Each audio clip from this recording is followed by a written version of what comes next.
Подведување и наведување на проституција, ширење на детска порнографија, дали некој заработувал од експлицитните фотографии на групата Јавна соба, која беше отворена на Телеграм. Скопското јавно обвинителство не ја исклучува можноста истрагата за групата да се прошири, без разлика што досега само 5 семејства на малолетнички пријавиле злоупотреба на фотографиите на нивните деца. Од обвинителство ни посочија дека ги чекаат резултатите од вештачењето на двата одземени мобилни телефони на администраторот на Јавна соба. Наши извори од истрагата посочуваат дека освен за креаторот на групата, полицијата и обвинителството собираат докази против двајцата администратори и двајцата модератори. Освен одземените мобилни телефони на две лица, досега нема издадено наредба за претрес на домовите или пак одземање на компјутерите на осомничените. На 27 минатиот месец полицијата го откри администраторот на групата Јавна соба.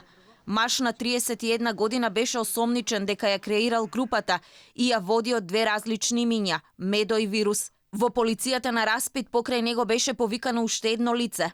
Во Јавна соба беа зачленети над 7000 телефонски броеви. 2 дена подоцна по барање на МВР, Телеграм ја затвори групата.